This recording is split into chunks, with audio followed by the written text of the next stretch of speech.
Okay, we're on the Baileys. We're on the Baileys. So I'm just going to top up the Baileys before we begin. So I thought I'd do something different for the channel, and that is talk bollocks to you about my retro collection.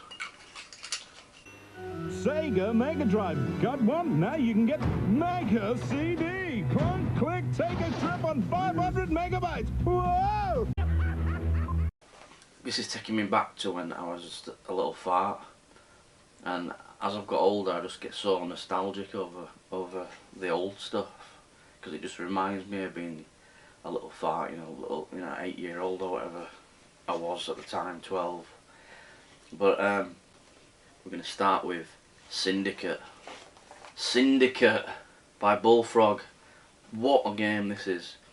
Now, obviously it started out on the PC, but it's like a cyberpunk sort of top view strategy game. I've got it on 2 formats. So I've got it on the Mega Drive, but I've also got it on the Super Nintendo. Now, out of the 2 though, these games are so different. I mean, the Mega Drive one is really dark and gritty, but the SNES one's quite, I don't know, like quite comic-y. The sprites and stuff are a bit more Zelda-fied. So yeah, so you get to control 4 agents, and you just go around the streets just murdering people and doing missions and stuff. But Syndicate, if you've not played Syndicate and you've not got it in your collection, it's a must-have, especially if you like your cyberpunk stuff.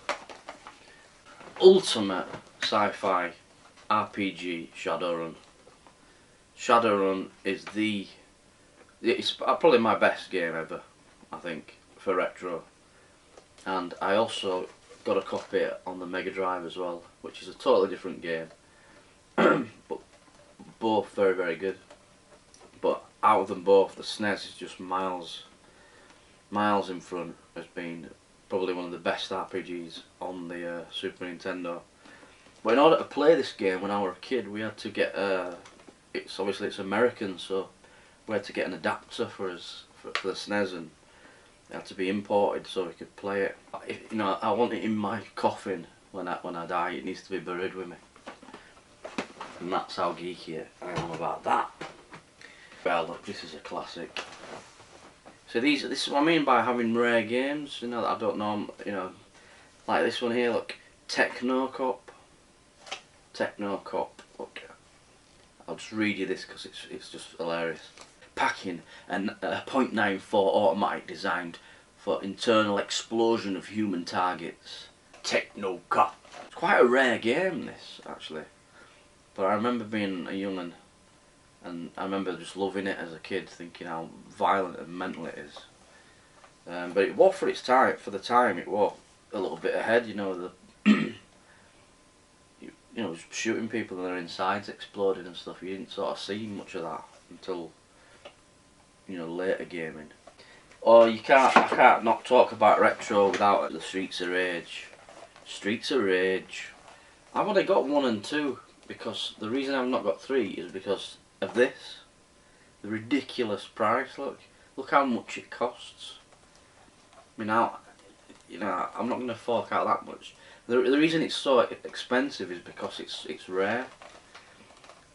But yeah, many of hours playing at Streets of Rage 1 with its classic, like, housey sort of soundtrack. But I used to love playing this as a kid. And getting to Mr. X at the end and pulling his machine gun out and all that stuff. That was good. And then I really liked the sequel as well, Streets of Rage 2. Streets of Rage 1, 2 and 3 are just diamonds. God, you gotta love this. Look. Strider, athletic commando and ultimate warrior returns. This time his mission is to cut through 5 hazardous pack levels in order to reach evil Grandmaster and save the Earth from destruction. Listen, this time there will be no limits, no mercy and no surrender. Fucking hell. That is serious talk, innit? Strider 2, another classic game. I need to get the first one again. But the first one came out in 1988 or something. It's a really old one. But yeah, Strider 2, very good game. No Sega Mega Drive collection is complete without coming in at number 5. Shinobi, The Revenge of Shinobi. But best though, for me, always in this in the Shinobi sort of franchise, it was Shadow Dancer, which was my favourite one. So it's the Secret of Shinobi.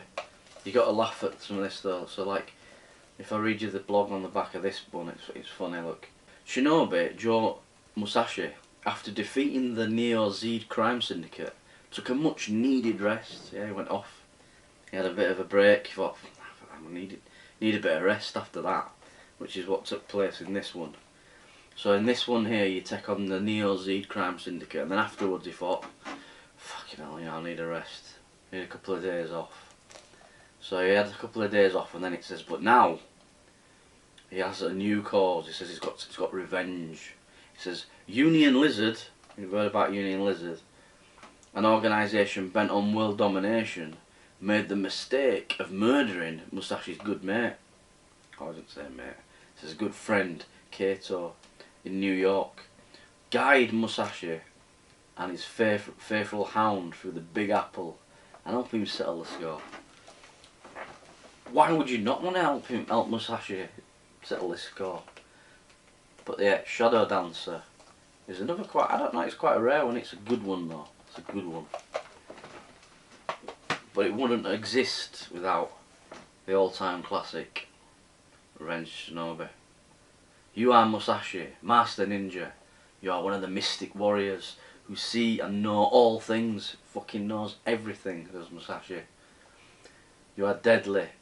Now you must destroy the vicious army of Neo Z. If you fail, then Nako, their beautiful prisoner, dies.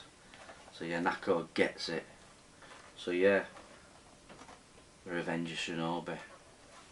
A must have in your collection. Crusader No Remorse. This is a good game. Don't know if you've ever played that, but it's another cyberpunky one. So, as a silencer, one of the elite enforcers of the world's economic consortium, you're supposed to be incorruptible. But if the system you serve is utterly corrupt, where does that leave you?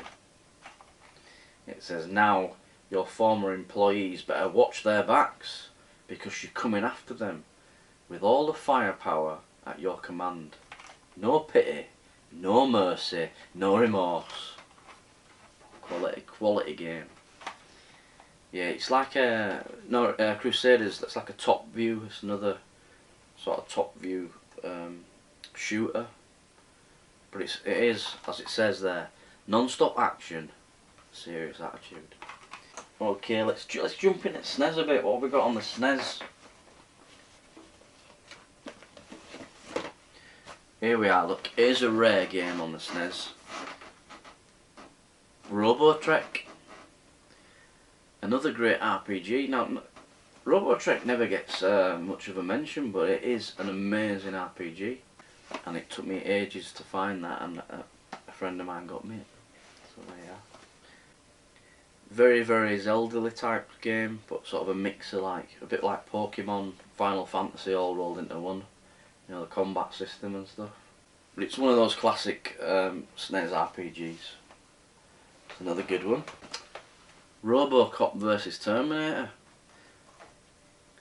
This, like, for me, it was a game that the Mega Drive really pushed itself to the limit, you know, of what it could do. And it were also super violent as well. Super Smash TV, remember that one? Super Smash TV. It's basically like that film in the 80s with Arnie, you know, Running Man. It's just a rip-off of that. So you're in a game show, fighting to the death. But this is quite funny. Let's have a look at this, look. So, congratulations, you're the next luckier contestant on the game show with the ultimate prize, your life.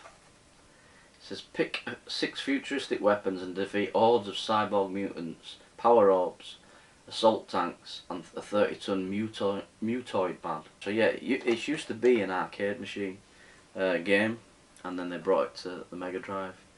It's just the top-down sort of shooter. Classic. This is Juno. Juno is the Firehydrus channel mascot. Always plots to kill me quite regularly. And she's just fucking bonkers. Right, Juno.